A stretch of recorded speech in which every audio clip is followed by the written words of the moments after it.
essa paixão vem de Deus.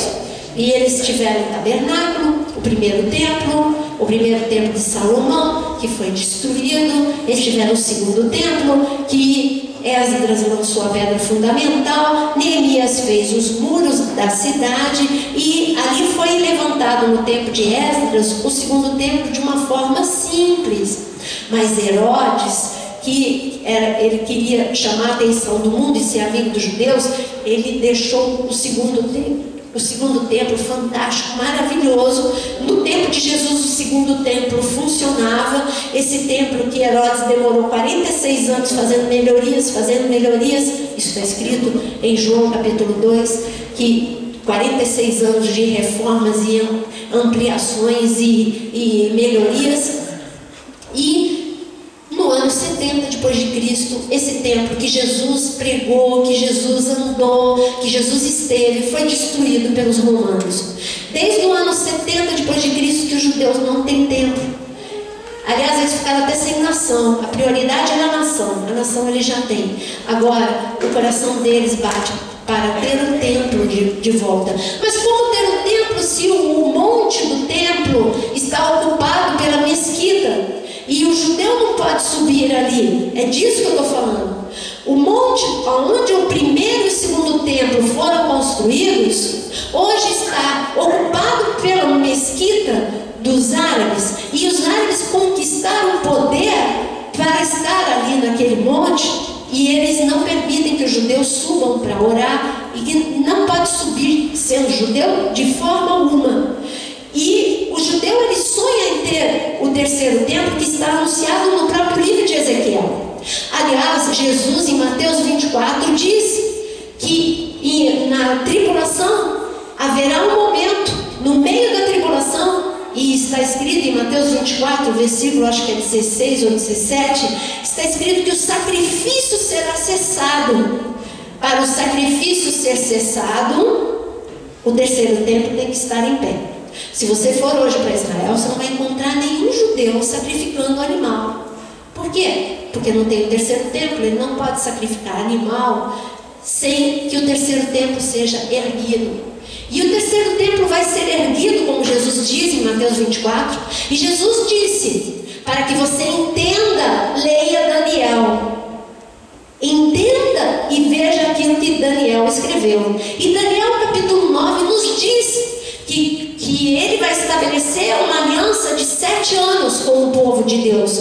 Mas no meio dessa aliança, ele vai quebrar a aliança, vai fazer cessar o sacrifício. A mesma coisa que Jesus diz em Mateus 24. E ele vai perseguir os judeus.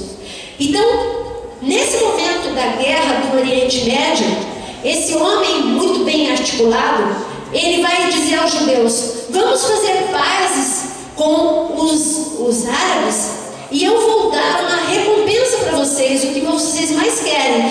Vocês vão poder construir o terceiro templo no monte. Eu tenho uma foto aqui, vai procurando aí no arquivo de Apocalipse a foto, por favor. Tem uma foto que mostra justamente que o topo do templo, ele é grande. Cabe a mesquita e cabe o terceiro templo com a medida de Ezequiel. Com a medida que Ezequiel deu. E o que eu queria te dizer agora, e para os árabes, o que ele vai falar? Olha, Israel vai ficar em paz, cede esse lugar para os judeus, e os judeus vão ceder mais terras para vocês, mais do que já deu. Olha, já deu tanta terra. Você vai para Israel para entrar em Belém, cidade de Davi. Belém, cidade tão importante que aconteceu, cidade que Ruth esteve e que tantas coisas proféticas aconteceram, a casa do pão. Belém, você precisa mostrar o teu passaporte, porque você está entrando em uma outra nação, você está entrando na Palestina, você está entrando no mundo dos árabes, em Belém. Aí você vai para Jericó, o guia que é judeu não pode entrar com você, porque ali é Palestina também. Jericó, olha as cidades, Belém, Jericó, olha o diabo como ele é. Você está vendo? O judeu dentro de Israel, por isso que você precisa ir para Israel para ver essa realidade. nos teus dias. O judeu dentro de Israel tem que conviver com muros separando o que eles chamam de Cisjordânia, separando as terras que Israel já cedeu para ter paz. Israel é do tamanho de Sergipe e ainda está cedendo terra, e eles nunca ficam felizes, nunca ficam felizes. Nós fomos numa caravana e fomos até Petra. Petra é Jordânia, e Jordânia, ele tem um tratado de paz, mas não muito confortável com Israel. Eles, do lado da Jordânia, tem o Rio Jordão, onde Jesus foi batizado mesmo. E aí do outro lado tinha uma casa e uma bandeira de Israel. Aqui o Rio Jordão, e do outro lado, o Rio Jordão é insignificante, é estreitinho, e ali naquele pedaço ele é barrento. Aí quando eu olhei a bandeira de Israel bem do outro lado, eu perguntei para o guia árabe. Eu falei assim, eu cutuquei a onça com vara curta, né? Aí eu perguntei assim, o que é aquilo? O que é aquela casa ali? Eu vi a bandeira de Israel. Ele falou assim, é ocupação de Israel. Ocupação. Era o lado de Israel, ele tinha que me falar, ali é Israel. Ele fala, ocupação. Ele disse que ali não é nação. Quando nós estávamos indo para a Jordânia, você passa pela estrada, ali você já está no mundo árabe.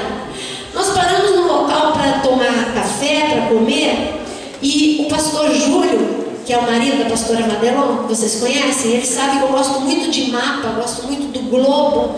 E ele falou assim, e aí, leva esse globo para sua casa. Ele estava brincando comigo porque já tinha visto. Falei, que bonito, né? Eu já estava toda interessada no globo. Ele falou assim, procura Israel.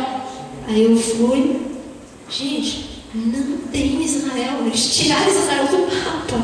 Então ali na Jordânia, do outro lado de Israel, se você comprar um mapa, Israel não está no mapa. Se você comprar um globo, Israel não está no mapa. Israel convive com isso. E é uma nação desse tamanho, do tamanho de Sergipe. Mas ainda na tribulação, o negócio vai ficar mais feio. Ainda vai ter que ceder mais terra ainda. Mas vai ter paz. Em nome do amor ao terceiro templo, vai ter paz. E eles vão ceder mais terra, e os árabes vão ficar em paz com os judeus. E se você olhar, está vendo como é grande? E ali cabe aonde está, mostra ali na flecha. Não, no muro. Do outro lado, esse lado aqui. Isso. Está vendo esse espaço aqui como é largo? Todo esse lado aqui, ó. Desse muro até esse outro muro. Peraí, a flecha, vem pra cá, ó. Eu girei assim. Não, pra cá assim. Pra esquerda assim. Aqui, ó, daqui para cá, isso aqui, esse espaço aqui.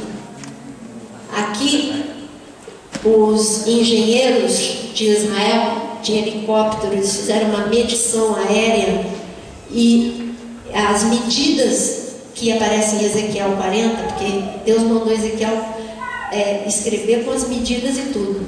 E as medidas de Ezequiel 40 cabem exatamente ao lado da mesquita.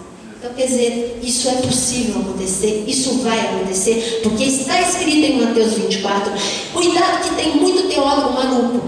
E esses teólogos malucos dizem o seguinte: o primeiro templo existiu, o segundo templo existiu e o terceiro templo é a igreja. É claro que nós somos templo do Espírito Santo, mas esses teólogos malucos têm que rasgar Mateus 24, têm que rasgar Daniel 9 e rasgar Ezequiel de 40 em diante. Aí eles vão poder dizer que só existe o terceiro templo, nós, corpo de Cristo. Não é porque Israel espiritual existe, fala, eu sou Israel espiritual. Mas não é porque você existe que Israel nação não existe. Coexistem. Existe uma maldição teológica chamada negação de Israel nação. Então ele diz que tudo que Israel tinha que viver já viveu como promessa, mas já se cumpriu e já viveu. E agora todas as promessas você ler como Israel espiritual. Eu posso ler como Israel espiritual todas as promessas para mim, mas não pode negar as promessas para Israel, nação. Existe o templo, eu sou o terceiro templo, você é o terceiro templo.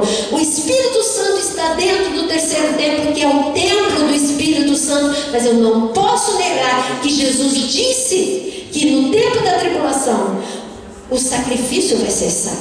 Eu não posso negar que Daniel 9 diga que o sacrifício vai cessar nos últimos dias. E eu não posso negar Ezequiel 40 quando diz isso. Eu não posso negar Apocalipse quando diz isso. Eu tenho que rasgar muitas páginas da minha Bíblia para concordar com esses teólogos malucos. E esses teólogos malucos estão mais malucos do que nunca, tá? Por isso que o Google é uma bênção, mas o Google também toma cuidado com aquilo que você pesquisa, porque tem muita besteira, muita asneira, muita gente que fala aquilo que quer e não aquilo que a palavra diz. Então, nos últimos dias deveria existir um movimento para a construção do terceiro templo. Eu lembro que eu citei isso para vocês na última vez que eu estive aqui. Deveria existir. Existe esse movimento para a construção do terceiro templo? Existe. A todos os níveis. E nós tivemos o privilégio, e como quando vocês forem, vocês terão o privilégio de conhecer levitas que já estão preparados para o terceiro templo. Eles não tocam em nada. Nós fizemos um casamento lá, e se você tiver para casar, olha, casar em Israel não tem igual. E nós fizemos um casamento lá de um casal da igreja, e nós pedimos para esses levitas que estão fazendo os instrumentos para o terceiro templo, judeus não convertidos, pedimos porque eles tocam a harpa, que som.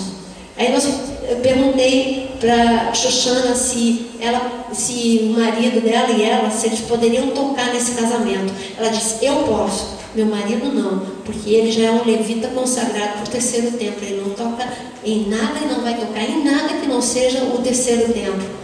Já existe um movimento? Existe. Os instrumentos musicais já estão preparados? Vê se no arquivo aí tem, Finale, a foto dos instrumentos e essas coisas. Existe. E se você for para Israel, você vai ver. Nós fomos na fábrica, no local onde eles estão fazendo os instrumentos.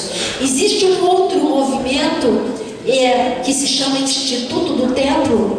E o Instituto do Templo está fazendo e já está pronto a maior parte de todos os utensílios do terceiro templo, tudo feito o que está escrito que é feito de ouro maciço, já foi feito de ouro maciço, inclusive a menorá, que tem 2 metros de altura, como está escrito na Bíblia. A menorá já foi feita. O governo de Israel reconheceu como sendo algo da vontade de Deus. O governo de Israel tirou a menorá de dentro do Instituto do Templo e colocou perto da escadaria que vai para o Muro das Lamentações. E por incrível que pareça, para brasileiro, como aqui no Japão, que tudo ninguém rouba, ali também nada, ninguém rouba. Ali são muitos quilos de ouro, tudo em ouro maciço e só protegido e nada de alarme, só protegido por uma cúpula ali de acrílico, uma menorá de 2 metros que você pode tirar foto do lado dela. E esta menorá, aí os levitas levaram essa menorá com autorização do governo para perto de onde será o terceiro templo. E ali os levitas disseram, agora daqui só sai para o terceiro templo. Eles sabem que está próximo o dia do terceiro templo. Já existe a pedra fundamental, e quando você entra no Instituto do Templo, é desse tamanho. Não pode entrar mais do que 15 ou 20 pessoas por vez. E ali, mas ali o que é fantástico é você ver, protegido por vidro, já os utensílios para o terceiro templo, todos prontos, os que são de prata, os que são de bronze, os que são de ouro, até o altar do sacrifício, tudo, praticamente tudo, pouca coisa falta. Só não construíram a arca, porque a arca não pode ser construída, tem que se achar a arca, lembra? Por isso que fica essa busca, que nem Indiana Jones, em busca da arca. Mas eles têm algumas teorias em relação à arca, que ou ela está na Etiópia, ou ela está enterrada embaixo de onde hoje é a mesquita, lá no templo. Eu também tenho a minha própria teoria, mas vida de ninguém isso. Se você crê numa coisa ou crê na outra, não muda a vida de ninguém. Achou aqui? Então pode pôr. Olha, essa é a menorá. Isso é quando ela ainda estava no Instituto do Templo. Hoje ela não está entre quatro paredes, ela está perto do Muro das Lamentações, ao ar livre, onde você vai, você vê, você tira foto dela. Enfim, você está vivendo os últimos dias? Tá ou não tá? As roupas dos sacerdotes, para ser como a Bíblia diz, ela ficava muito cara. Ficava $1.000 e tantos cada roupa para ser feita. Isso era muito caro. Olha, aí estavam fazendo ainda. Pode pôr. Põe de novo. Ainda estavam na etapa da construção. Aqui já está, ali perto do Muro das Lamentações, aí já está fora das quatro paredes. Esse foi o dia em que ela foi transferida, foi um dia de festa, de alegria. Ela estava sendo transferida, olha, esse foi o dia em que ela foi colocada fora das quatro paredes. Aí já é outra coisa. E então, o material era muito caro. Eles já descobriram uma forma do material ficar mais barato, porque a roupa ficava muito cara, porque são muitos levitas e a roupa só pode usar durante um ano. E são várias roupas que se usam e durante um ano, depois ela deve ser queimada. E então eles já estão totalmente preparados, eles já estão aprendendo, os levitas, como sacrificar, como tirar a pele do animal. E aqui ninguém está me perguntando por que o sacrifício de animais vai voltar. Ninguém está perguntando. Pronto. Obrigada. É porque sempre alguém pergunta isso. Mas pastora, mas se Jesus já veio, por que o sacrifício volta? São judeus não convertidos. Agora leia Mateus 24 de novo comigo.